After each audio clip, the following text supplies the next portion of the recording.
जय हिंद साथियों। इसके पहले वीडियो में हमने देखा था यूपी लेखपाल चकबंदी परीक्षा का जो कार्यक्रम हुआ था 8/11/2015 में फर्स्ट शिफ्ट में, उसमें जो प्रश्न पत्र में ग्राम समाज एवं विकास से जो 40 प्रश्न आए थे उसको हमने व्याख्या सहित देखा था। काफ़ी अच्छा क्लास था वो, उस पर आपने काफ़ी प्यार दिया। तो उसी को देखते हुए आज मैं 8/11/2015 को जो सेकेंड शिफ्ट में साथियों पेपर हुआ था 40 प्रश्न उसके जो आए थे ग्राम समाज एवं विकास के, उसको हम देखेंगे, काफ़ी अच्छी तरीके से देखेंगे। तो वीडियो को आप लाइक शेयर इसी से कर दीजिए और नए हैं चैनल को सब्सक्राइब करना ना भूलें साथियों, क्योंकि आपको पता है कि हमारे चैनल पर इसी तरह के बेहतरीन कंटेंट आपको लगातार प्रोवाइड किए जाते हैं। तो साथियों इसके पहले हमने 8/11 को जो फर्स्ट शिफ्ट में हुआ था एग्जाम उसका हमने ऊपर देख लिया है।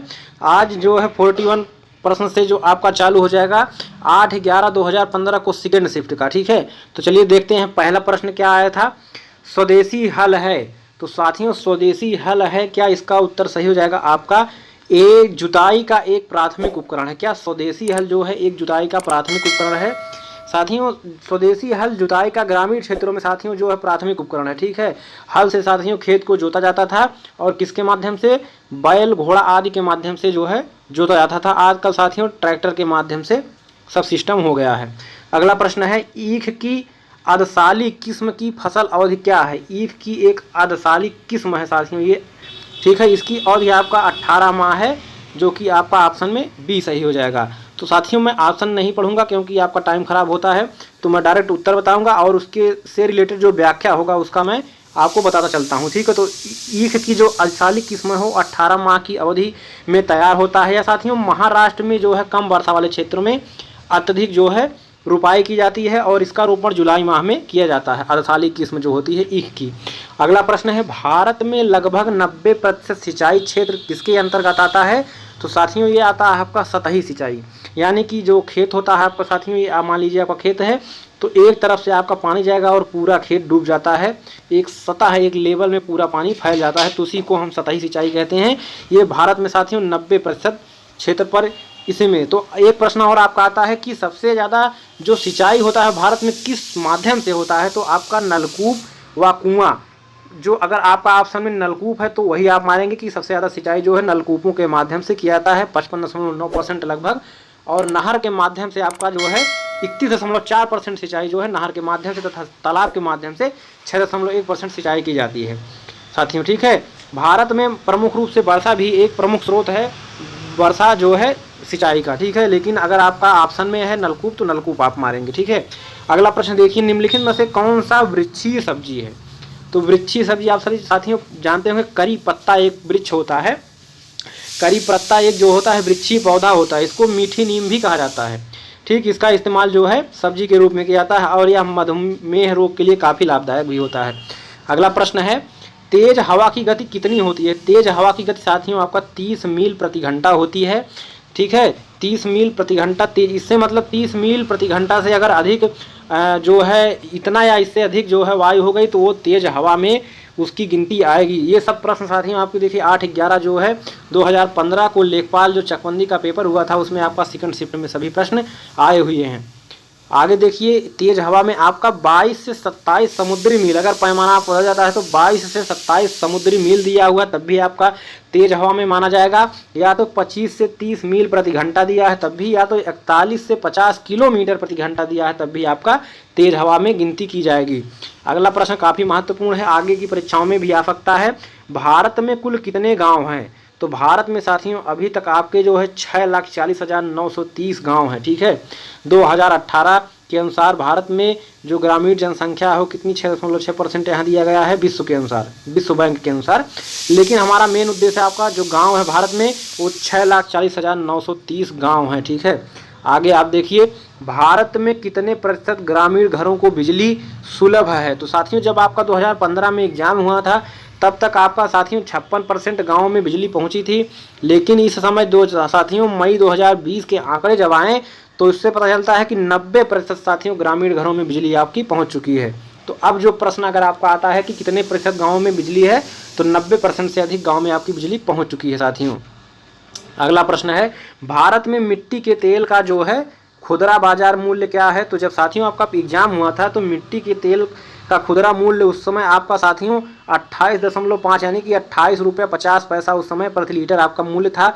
लेकिन इस समय 2020 के बाद आंकड़े बदल गए, तो इस समय आपका लगभग 47 रुपये से 58 रुपये प्रति लीटर से भी अधिक इस समय जो है, इस समय तो और भी अधिक मूल्य हो गया है, लेकिन 20 के आंकड़ों के अनुसार 47 से 58 रुपये प्रति लीटर मूल्य है मिट्टी के तेल का। अगला प्रश्न है, जनगणना 2011 के अनुसार ग्रामीण भारत की आबादी कितनी है? ग्रामीण भारत की आबादी 2011 के अनुसार जो है 83.3 करोड़, कितना 83.3 करोड़ जनसंख्या हो आपका ग्रामीण है, लगभग 68.89%।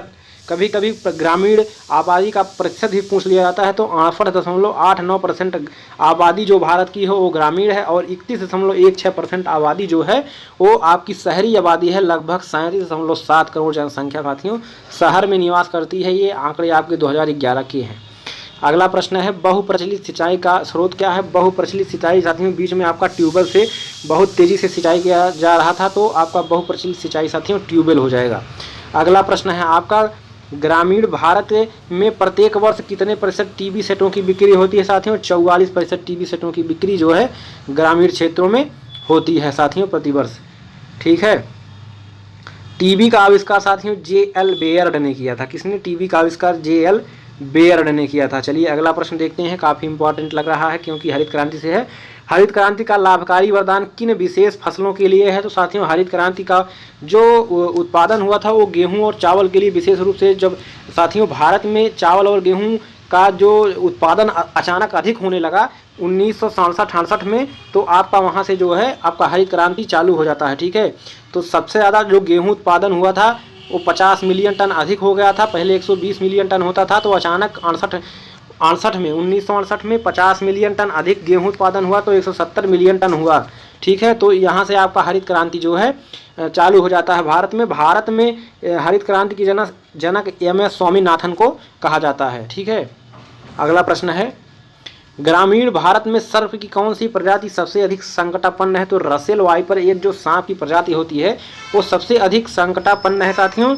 लेकिन जो भारत में 400 से अधिक जो है वन्य जीव अभ्यारण्य और 80 राष्ट्रीय पार्कों को, जिसमें जो लुप्त प्राय और जंगली जानवरों को संरक्षित किया गया है। लुप्त प्राय जानवरों में आपका साथियों गिद्ध है, बैंगनी है, मेढक में है, और गिलहरी जो विशालकाय गिलहरी है वो भी लुप्त प्राय में आती है। हिम तेंदुए आते हैं, बंगाल टाइगर, एशियन टाइगर, चमगादड़, किंग कोबरा, ये सभी आपके जो है लुप्त प्राय प्रजातियों में आने लगे हैं। तो इनको संरक्षित करने के लिए जो है अभ्यारण्य बनाए गए हैं, उनमें इनको संरक्षित किया जा रहा है। अगला प्रश्न है, अधिया और बटाई शब्दों का प्रयोग किस अभिप्राय में किया जाता है? तो साथियों गांव में जो है अधिया और बटाई शब्द जो है फसल की साझेदारी और कृषि कार्य बैठक में इन शब्दों का प्रयोग किया जाता है। ठीक है। क्यों किया जाता है? क्योंकि कभी कभी जो मान लीजिए किसी के पास अधिक खेत है या वह खेती नहीं करना चाहता है, तो किसी दूसरे को दे देता है खेत, तो वो कहता है कि मैं आप जो जितना उत्पादन होगा उसका मैं अधिया ले लूँगा, यानी कि आधा मैं लूँगा आधा तुम लोगे। इस तरह से जो शब्द है वो गाँव में प्रयोग किए जाते हैं प्रायः। अगला प्रश्न है, सिराजी और बसरा किसकी उत्तम प्रजातियां हैं? तो कबूतर की जो है सिराजी और बसरा किसकी उत्तम प्रजातियां हैं? कबूतर की। ठीक है। तो साथियों वीडियो कैसा लग रहा है? उम्मीद है आपको बहुत अच्छा लगा होगा, क्योंकि साथियों ये सभी प्रश्न आ चुके हैं और इसी तरह के प्रश्न आगे परीक्षाओं में पूछे जाएंगे। ठीक है। तो वीडियो को लाइक शेयर कमेंट जरूर करिएगा और नए चैनल को सब्सक्राइब करना ना भूलिए। चलिए अगला प्रश्न देखते हैं, भारत में सर्वाधिक और सबसे महत्वपूर्ण मिट्टी समूह कौन सा है? तो भारत में सबसे ज़्यादा मात्रा में साथियों जलोढ़ मिट्टी पाई जाती है। ठीक है। सर्वाधिक मात्रा में जलोढ़ मिट्टी पाई जाती है।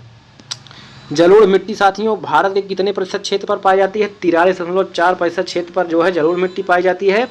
जलोढ़ मिट्टी क्या होती है साथियों? नदियों द्वारा लाई गई मिट्टी होती है। और ये भी प्रश्न आता है कि जलोढ़ मिट्टी में किस चीज़ की अधिकता होती है? तो पोटास और चूना की अधिकता होती है जलोढ़ मिट्टी में। और पूछ लिया जाता है कि किस चीज़ की कमी होती है? तो नाइट्रोजन, फास्फोरस यानी कि N/P, ठीक, और ह्यूमस की कमी होती है किसमें? जलोढ़ मिट्टी में। ठीक है। जलोढ़ मिट्टी साथियों दो प्रकार की होती है, एक बांगर जलोढ़ मिट्टी, दूसरा खादर जलोढ़ मिट्टी। जो बांगर जलोढ़ मिट्टी होती है साथियों पुरानी जलोढ़ मिट्टी होती है बांगर। ठीक है। और खादर जो होती है ये नई जलोढ़ मिट्टी होती है। यानी कि मान लीजिए ये नदी है, आपको समझा देता हूँ, आप एक बार में समझिए। ये नदी है और इससे जो पानी, जो बार बार जो पानी बहता रहता है उससे जो बाढ़ आती है, तो अधिकतर नई मिट्टी आकर यहाँ आसपास क्षेत्रों में जमी हो जाती है, जिसको हम खादर मृदा कहते हैं। लेकिन जो दूर के क्षेत्र होते हैं यहाँ पर साथियों आपकी खादर वो बांगर मृदा जमी रहती है, पुरानी जलोढ़ मृदा जो नदियों द्वारा लाई जाती है, धीरे धीरे दूर चली जाती है। तो इसको हम जो दूर रहती है उसको हम पुरानी जलोढ़ मृदा यानी कि बांगर मृदा कहते हैं, और जो नई मृदा होती है उसको हम खादर मृदा कहते हैं। इस जलोढ़ मिट्टी में साथियों आपका धान, गेहूँ, गन्ना, दलहन, तिलहन ये सब के लिए काफ़ी उपयुक्त मिट्टी मानी जाती है। अगला प्रश्न है आंधी में हवा की गति कितनी होती है? तो साथियों आंधी में हवा की गति 80 मील प्रति घंटा से अधिक होती है, या 64 समुद्री मील प्रति घंटा से अधिक होती है। ठीक। भारत में ग्राम पंचायतों की संख्या है, तो साथियों भारत में ग्राम पंचायतों की संख्या ही देखिए काफ़ी खतरनाक ऑप्शन यहाँ पर दिए गए हैं। क्यों आइए पढ़ते हैं ऑप्शन को। गैर आबादी वाले गाँव से अधिक, तो आपको अगर गैर आबादी वाले गांव की जो जनसंख्या होगी उसकी जानकारी होनी चाहिए और ग्राम पंचायतों की जो जानकारी होनी चाहिए, तभी इस प्रश्न को आप हल कर पाएंगे। ठीक है। दूसरा ऑप्शन है गैर आबादी वाले गांव से कम, तीसरा ऑप्शन है गैर आबादी वाले गांव के बराबर, चौथा है आबादी वाले गांव के बराबर। तो साथियों आइए देखते हैं इसका डिटेल से हम समझते हैं। ठीक है। तो साथियों जो भारत में ग्राम पंचायतों की जो संख्या है वो 2,50,000 है, यानी कि 2.5 लाख। 2,50,000 ग्राम पंचायत भारत में हैं, जिसके अंतर्गत इन ग्राम पंचायतों के अंतर्गत यानी कि 2.5 लाख ग्राम पंचायतों के अंतर्गत आपके 6,40,930 ग्राम आते हैं। ठीक है। जिनमें से आपके आबादी वाले गांव की संख्या है, ये भी प्रश्न आ चुका है कि भारत में आबादी वाले गांव की संख्या कितनी है। तो भारत में आबादी वाले गांव की संख्या है 5,97,464 गांव है, आबादी वाले गांव हैं, जबकि गैर आबादी वाले गांव की संख्या है 4,43,000। साथियों कितना? गैर आबादी वाले गांव की संख्या है 43,466। ठीक है। तो आपका क्या हो जाएगा, यानी कि जो ग्राम पंचायत हो 2.5 लाख हैं और गैर आबादी वाले जो गांव हैं वो 43,466 हैं। तो यहाँ पर देखिए पहला आपका ऑप्शन सही हो जाएगा। गैर आबादी वाले गांवों से अधिक किसकी संख्या है? ग्राम पंचायतों की संख्या है, क्योंकि गैर आबादी वाले गांवों की संख्या 43,466 है और जो ग्राम पंचायतों की संख्या है वो 2,50,000 है। तो इसकी जो ग्राम पंचायतों की संख्या वो गैर आबादी वाले गांवों की संख्या से अधिक है। तो इसके अनुसार पहला ऑप्शन आपका सही हो जाएगा। अगला प्रश्न है गूटी का प्रयोग आमतौर पर किसके संवर्धन के लिए किया जाता है? साथियों तो गूटी का प्रयोग जो है लीची के संवर्धन के लिए किया जाता है। इसमें साथियों जो लीची का पौधा होता है उसमें जो अंकुरित शाखा होती है उसको काट कर हम जो है पौधों का विकास करते हैं। तो इसमें जो गूटी शब्द का प्रयोग है वो लीची के संवर्धन के लिए किया जाता है। अगला प्रश्न देखिए, कुछ महत्वपूर्ण प्रश्न इधर नीचे दिए गए थे जो आगे भी आने की संभावना पूरी तरह से है, तो इसके लिए मैंने यहाँ पर जो है इनको हाईलाइट कर दिया है। चलिए देखते हैं। अगला प्रश्न है केंद्रीय आलू अनुसंधान संस्थान कहाँ है? तो साथियों केंद्रीय आलू अनुसंधान संस्थान आपका शिमला में है। ठीक है साथियों, शिमला कहाँ पे है? हिमाचल प्रदेश में है और कुफरी नामक स्थान पर जो है केंद्रीय आलू अनुसंधान है। तो केंद्रीय आलू अनुसंधान संस्थान की स्थापना 1945 ईस्वी में की गई थी। अगला प्रश्न है उत्तर प्रदेश का मलिहाबाद किस लिए प्रसिद्ध है? तो दशहरी आम के लिए जो है उत्तर प्रदेश का मलिहाबाद काफ़ी प्रसिद्ध क्षेत्र है। इसके अलावा जो है सहारनपुर में, उत्तर प्रदेश का सहारनपुर जिला जो है सफ़ेदा व चौसा आम के लिए प्रसिद्ध है। मेरठ व बागपत रटाउल आम के लिए, ये रटाउल एक आम की किस्म है साथियों। तो मेरठ और बागपत जो है रटाउल आम के लिए प्रसिद्ध है, तथा वाराणसी आपका लंगड़ा आम के लिए प्रसिद्ध है। इसके अलावा कुछ आम की अन्य प्रमुख किस्में क्या हैं इसको याद कर लीजिए, आ सकता है लखनऊ सफ़ेदा आम की किस्म है, मलिहाबादी सफ़ेदा, फाजली लखनऊआ, जौहरी सफ़ेदा, ये सभी आम के किस्में हैं। अगला प्रश्न आपका है काफ़ी महत्वपूर्ण, अन्य परीक्षाओं प्रतियोगी परीक्षाओं में भी आ चुका है। पकते ही हरा टमाटर लाल क्यों हो जाता है? तो इसका सही ऑप्शन हो जाएगा क्लोरोप्लास्ट के क्रोमोप्लास्ट में बदलने के कारण। आइए जानते हैं हम डिटेल से। पौधों का रंग प्राय साथियों उसमें पाए जाने वाले लवक के कारण होता है। जो पौधों में रंग होता है, ठीक है, वो उसमें एक पदार्थ पाया जाता है, लवक चीज़ पाई जाती है, जिसके कारण पौधों में रंग पाए जाते हैं। ठीक है, ये लवक साथियों आपके 3 प्रकार के होते हैं। कौन कौन होते हैं? आवर्णी लवक और वर्णी लवक और हरित लवक। ठीक, आवर्णी लवक में जो रंगहीन होते हैं वानडी लौक में जिसमें रंग पाया जाता है, और हरित लौक जो हरा होता है पौधा उसमें हरित लौक पाया जाता है। तो साथियों पहले आप देखते होंगे टमाटर का पौधा हरा होता है, उसका जो टमाटर वाला भाग होता है जिसको हम खाते हैं वो भी हरा होता है, ठीक है। तो टमाटर में पहले हरित लवक पाया जाता है, लेकिन जब टमाटर साथियों पकने लगता है तो हरित लवक साथियों बदल जाता है वर्णी लवक में, ठीक है। वो तो आपका लाल हो जाता है उसका कलर, यानी कि जो क्लोरोप्लास्ट होता है वो आपका क्रोमोप्लास्ट में बदल जाता है, ठीक है। इसी कारण जो है टमाटर लाल हो जाता है। अगला प्रश्न है, यदि दूध से क्रीम को अलग कर लिया जाए तो दूध का घनत्व तो क्या हो जाएगा साथियों, बढ़ जाएगा। मान लीजिए आपका 1 लीटर दूध है, उसमें जो है क्रीम भी आपका मिला हुआ तो साथियों जो दूध के कण होंगे वो थोड़ा दूर दूर होंगे, क्योंकि उनमें क्रीम का भी कण पाए जाएंगे, क्रीम के भी कण पाएंगे। लेकिन जब क्रीम को साथियों अलग कर लिया जाएगा मथकर, तो आपके क्रीम निकल जाएंगे तो दूध के कण और पास पास आ जाएंगे, तो दूध का साथियों घनत्व होगा वो आपका बढ़ जाएगा, ठीक है। और प्रश्न आता है कि दूध से क्रीम को किस बल के कारण अतिरिक्त अलग कर लिया जाता है, तो अपकेंद्रीय बल के कारण इसको अलग किया जाता है, ठीक है। अगला प्रश्न है आपका काफी महत्वपूर्ण, पीत क्रांति किससे संबंधित है, तो पीत क्रांति साथियों आपका तिलहन उत्पादन से संबंधित है। तिलहन उत्पादन मतलब जो है तेल, जिन पदार्थों से तेल निकलता है जैसे सरसों, सोयाबीन, अन्य जितने भी पदार्थ हैं, अरंडी, ये सब जो तिलहन फसलों के अंतर्गत आते हैं, उसमें जब क्रांति हुई यानी कि उनका उत्पादन अचानक बढ़ा नई नई किस्मों के उपयोग से, तो जो है उन्हें हम पीत क्रांति कहते हैं। नीचे देखिए अन्य कुछ क्रांतियां हैं, जैसे श्वेत क्रांति आपका दुग्ध उत्पादन से है, नीली क्रांति आपका मछली उत्पादन से है, हरित क्रांति आपका खाद्यान्न उत्पादन से है, ठीक है। चलिए अगला प्रश्न देखते हैं, लहसुन की तीव्र गंध का कारण है, तो लहसुन की तीव्र गंध का कारण साथियों आपका गंधक यौगिक है। लहसुन में साथियों क्या गंधक यानी कि सल्फर पाया जाता है, लहसुन प्याज आदि में, उन्हीं के कारण उसको काटने पर एक विशेष प्रकार की गंध आती है। तो लहसुन और प्याज में क्या पाया जाता है साथियों, सल्फर पाया जाता है, क्वेश्चन अगर आता है, ठीक है। टपका किस फसल का अंतिम चरण होता है, टपका तो साथियों गाँव में आप आम क्या कहते हैं, ज़्यादातर लोग कहते हैं कि आम टपक रहे हैं, ठीक है। तो टपका जो है आम की फसल का अंतिम चरण है, जब आम टपकने लगते हैं तो उसे टपका या सीकर कहते हैं, ठीक है। तो अगला प्रश्न आप देखिए, मैंने अभी बताया कि आगे जो है ये प्रश्न आ चुका है और अभी पीछे मैंने आपको इसका डिटेल से आपको समझाया था, ठीक है। क्या समझाया था, भारत में आबादी वाले गाँव की संख्या कितनी है, तो साथियों भारत में आबादी वाले गाँव की संख्या 5,97,464 है। यहाँ देखिए भारत में कुल गांव कितने हैं, 6,40,930, और आबादी वाले गांव इसमें से कितने हैं, 5,97,464। गैर आबादी वाले गांव हैं 43,466 गैर आबादी वाले गांव हैं, जिसमें आपके ग्राम पंचायतों की संख्या 2,50,000 है अगर पूछी जाती है। अगला प्रश्न है, कच्चे फलों को पकाने के लिए कौन सी गैस प्रयोग में लाई जाती है, तो एथीन, जिसको साथियों हम इथिलीन भी कहते हैं, एथीन गैस प्रयोग में लाई जाती है। इसके अलावा साथियों आपका कैल्शियम कार्बाइड भी प्रयोग में लाया जाता है, और एसिटिलीन गैस भी, ये भी प्रयोग में लाया जाता है। लेकिन अगर आपका ऑप्शन में एथीन या इथिलीन है तो पहले आप वरीयता इसी को देंगे, ठीक है।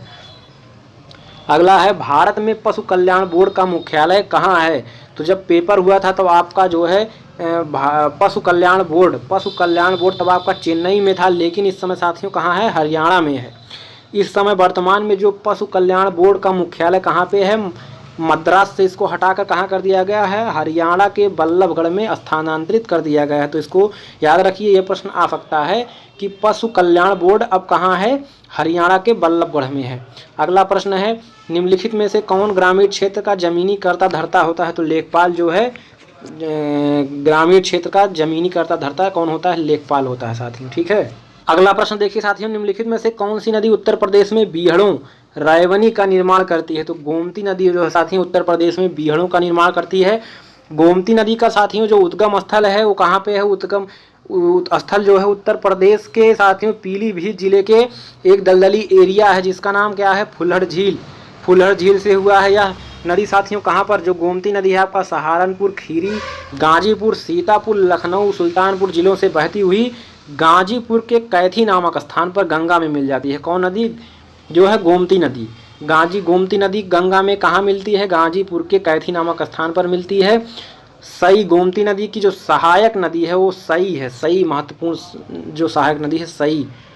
अगला प्रश्न है, उत्तर प्रदेश में किस प्रकार की मिट्टी अधिकांशता पाई जाती है, तो चाहे भारत की पूछे या उत्तर प्रदेश में, सबसे ज़्यादा जो मिट्टी है वो जलोढ़ मिट्टी पाई जाती है। ठीक है, तो उत्तर प्रदेश में अधिकांशतः जलोढ़ मिट्टी पाई जाती है। यह गंगा और यमुना द्वारा बहाकर लाई गई निक्षेपों से निर्मित होती है। इसमें पोटास और चूना की बहुलता होती है। किसमें? जलोढ़ मिट्टी में सबसे ज़्यादा क्या पाया जाता है? पोटास और चूना, तथा क्या किसकी कमी होती है? नाइट्रोजन, फास्फोरस और ह्यूमस की कमी होती है। ठीक है, अभी मैंने ये सब आपको पीछे बताया था। अगला प्रश्न है, उत्तर प्रदेश के किस भूभाग में वार्षिक वर्षा सर्वाधिक होती है? तो तराई क्षेत्र में वार्षिक वर्षा सर्वाधिक होती है, तराई क्षेत्र में। ठीक है, और आगे देखिए कुछ महत्वपूर्ण चीज़ें।